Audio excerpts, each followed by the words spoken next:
So we are back, and I'm going to be talking about the history of more about cash-in prizes-esque things. Now, some honorable mentions before we go into it, because they've skipped a couple of years every now and then, and it was really hard to kind of make sure that that was there. It was the X Division Championships Option C. They haven't done it in a while, so I didn't think that it would have been appropriate here. And there were just like a couple of other titles that had more of a cash-in, but they're a little more indie, so I didn't think it was quite necessary to really do that. But let's talk about, obviously, the mainstay is Money in the Bank, which was introduced in WrestleMania 21, yeah. Jesus Christ, I feel old. That was like 20 years ago. And out of the... Obviously, it was a briefcase where if you cashed in at any point at any time, you would get an automatic championship match. It's never explicitly said that it was a world championship match. It's any title. This can be cashed in. But obviously, if you are a wrestler in the E, you want to do that. The idea of having it at any time in any place was actually Edge's idea.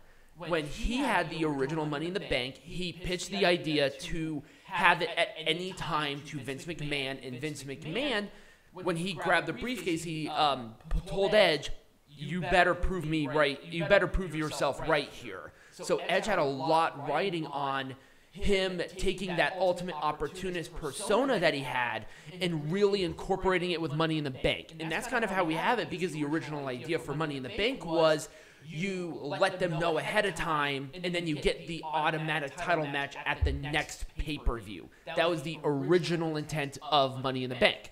So this was written before Money in the Bank this year. Out of 26 winners before the 2022's event, 22 cash-ins led to title switching hands, and every single women cash-in was a successful one, including this year's. So that is five cash-in for the women. So that is pretty cool. And also, they don't do it as often as I really want them to, but Money in the Bank can and has been defended in the past. There was one where Rob Van Dam, defending the Money in the Bank briefcase that he won at 22, took on Shelton Benjamin in a winner-takes-all. And then, remember, Mr. Kennedy, who had Money in the Bank, he got injured, and Edge had to take the Money in the Bank off of him and cash it in on Undertaker that same exact week. So the opportunity here has been defended, and we will most likely see more in the future, but those are just some of the prominent examples of that. Let's go to more of a tournament and date-based thing, and it's not just the G1 Climax, but I'm going to be talking about Best of the Super Juniors, the World Tag League, and the Junior Tag League, because all of them are principally the same thing, different titles on the line. So the original G1 Climax was how New Japan really started back in the late 80s. And Antonio Inoki is he won the first one, because this was when it was shoot. So he won the first one, and he won 10 of them after that. But it wasn't called the G1 Climax at that time. The names actually went through several incarnations and several reasons for it. And it wasn't until the 1990 G1, I'm going to say G1 as an example because it's the same base tournament, the 1990 G1, where a championship or a title opportunity was presented for the tournament. And ever since then, that has been the case. And they decided that the person who got the title match was going to go to Wrestle Kingdom in the later part of the 90s. So at first it was for the championship, and they only defended the title during the tournament. But now they do it at Wrestle Kingdom, which was the big show that they started doing in the 90s. Hulk Hogan won this. Antonio Inoki has won this. Kenny Omega is the only non-Japanese wrestler to win the G1, but, and there's a big but, Andre the Giant has won this tournament, but it was called the World League at the time. Would you consider that being the G1? I kind of do. and this tournament is still going on today. They're just about to start it back up, and I'm excited for it. I think they're introducing more international guys, and that's always fun. And let's talk about briefly the best of the Super Juniors, because this one doesn't have as long of a history because it started in 1994, but Hiromu Takahashi he has the most wins of the tournament, and he has 3 consecutive, which is more consecutive wins than anybody else, and Jushin Thunder Liger was the first one to win, and in non-kayfabe, he was the one who introduced the best of the Super Juniors tournament to New Japan, and they decided to go with it. And with World Tag League and the Junior Tag League, very similar in time, because the best of the Super Juniors does not get the title opportunity at Wrestle Kingdom. They get the title opportunity at Dominion because of when it starts, like in March, where obviously the G1 starting here in July and August will get the opportunity at Wrestle Kingdom, because Wrestle Kingdom is in January. They usually end it around November. So kind of an interesting little history snippet there. Let's talk about titles, because there have been a couple of different championships that have had the cash it in and get the title opportunity. And of course, this is barring anything like the option C, for example. Like, these are titles specifically meant to be cashed in. Or there's consistency with the promotion of the gimmick. So Gift of the Gods is a great example of this, because albeit a very brief history, it was meant to be cashed in, and then they get the title opportunity. What I really liked about Gift of the Gods is that the qualifying matches for the medallions from these tribes, because it was all revolved around Aztec lore. And what I really liked about this is that it made it feel special when you got the medallion, you stuck it in the title, and then you wrestle in a 7-way match to get the Gift of the Gods. Now, this title is like any other championship. It could be defended, it can be stripped, and we've seen both of those in the past. Out of 6 cash-ins, 5 were successful. The only one who was not successful was Brian Cage on winning the Lucha Underground champion. That was the obvious prize there. There were some wrestlers that never actually got to cash in the Gift of the Gods champion because they lost the title before. One of them was King Cuerno, who beat Phoenix, who was the first champion, and then Phoenix beat him back to get that and then cash it in and become successful. And the last champion was Jake Strong, because he cashed it in and won the Lucha Underground champion at Ultima Lucha Quattro back in 2018? Something like that. I loved Lucha Underground. I really did. Let's talk about one which is kind of a weird one, because there is a history to the actual cash-in, but they modified it slightly, and that was the NWA World's Television Champion. And so this is this is not just like, it's not one of those titles where like it's a secondary thing. Like at a certain point in time, what you're saying is it actually was the reason that the television title existed. Yes. So what they did back in the day was every 10 defenses, they would actually have the opportunity to go for the world's heavyweight champion. It's not like option C. But it was not at a base pay-per-view. It was based on a number of title defenses. Okay. Yeah. And it was only an option. You did not have to cash in this championship to get the opportunity. So it's kind of a unique situation there. It's kind of a hybrid between a couple of different things. And the television champion, they have now the Lucky 7 rule, which is introduced on January 28th of 2020. Where if the champion defended it 7 consecutive times and won it successfully, they would receive a match for the world's heavyweight champion. The thing is that we have not seen this implementation yet. But we probably are. We probably are here with Tyrus because he just had his 6th. Yeah. Now, is he going to be stripped of the championship? Is it going to be like a dual champion situation? We don't know. And I think that's what's exciting about this, is that we just have no clue. Now, this championship also had a weird one because the television champion always had a time limit for championship matches.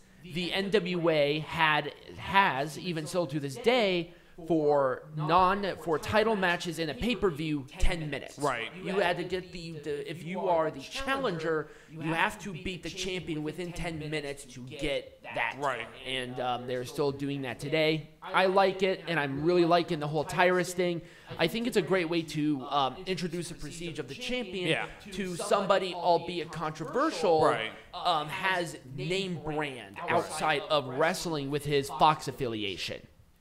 If we're going to be talking about a match or a tournament or something to cash in, let's talk about not only the Royal Rumble, but the original idea for NXT. Right. Because remember, it was a game show. Right. Where the winner was not only announced as the breakout star, but they got a championship match of their choosing. Right. It only lasted like 2 seasons. Right. And then after that, they just got a contract for WWE, despite them already being under contract in their developmental system, but kayfabe. So, kind of weird thing there. Obviously, let's talk about the Royal Rumble, where they did not have the championship match at WrestleMania until the 1990 Royal Rumble. The first 2 years was just a big battle royal to really promote the next flavor of the month. So it was more so of a showcase than it was an opportunity. But now they do the opportunity at WrestleMania for the Royal Rumble. I don't think it's necessary to go through the actual thing. The winner of the women's does the same thing. They get to go for a women's champion that they're choosing. History of it. If you're It's not a long-time necessary. wrestling fan, you pretty much know the history of it. Right, but let's talk about NXT because I think NXT is not as well known. And what type of NXT are we talking about? This was on Sci-Fi, replaced ECW. So this was the game. seasons. This was the game show version of it. Yes, that was the original That's a good NXT clarification. concept. Yes, it was named the exact same thing, all that fun stuff. So Wade Barrett, the first person to win NXT, got the title opportunity at that year's Night of Champions. He was added to the match, and WWE was really pushing Wade Barrett at that time as like a main event crew because the Nexus was white hot at that point. Right. I'll be honest, I think he should have still held the WWE He should have champion. won it. Oh, absolutely. But no, Randy Orton won it. So there you go. Caval, Season 2's winner, or also known as Low Key, won it and faced Dolph Ziggler for the Intercontinental Champion at the Survivor Series of the year that he won it, but he lost and was released because they were weird. Caitlyn, when she won it, she got a contract. Mm-hmm. So she never got an opportunity for the Divas Champion. She just got it. Right. And that was Season 3. Johnny Curtis, who won Season 4, actually debuted on the main roster in June of that year. I think he won it in February. Yeah. Excuse me. And he and Derek Bateman went for the tag team champions against Team Hell No. Obviously, they were not successful, but they did bring that back. And Season 5 didn't have a winner. Right. They just kind of stopped doing it. Yeah. So that was kind of there. And one more that I really want to talk about because it's more of a unique situation is CMLL's tournament-based. So what you see here is the Universal Champion of that Or promotion. Campeonato Universal. Yes, same. It's the same thing. Right. So what happens with this is that the winner of this gets to face the CMLL World Heavyweight Champion later down the line. It never really gives a specification. So it's a title that you get for winning a tournament that then allows you to go for the world title or whichever title is relevant to that tournament. Right. For that title. Right. But I mean, and I really wanted to illustrate this with CMLL because they have a bunch of different tournaments. Right. They have it for the women. They have it for Legends, the International Grand Prix, which is kind of the same thing, except it is only for outside wrestlers Right. to come in and being introduced. So like the Universal and the Women's are only for Mexican professional wrestlers. Right. But then you have the Blue Legend, which is really more of a showcase of the top promotions, wrestlers, than really anything else. You have the Silver Legend, which is more of the mid-carder, but you get a championship match at some point in time. The King of the Air, which is, again, the same thing. You kind of get it. And before you get into it, well, what about AAA?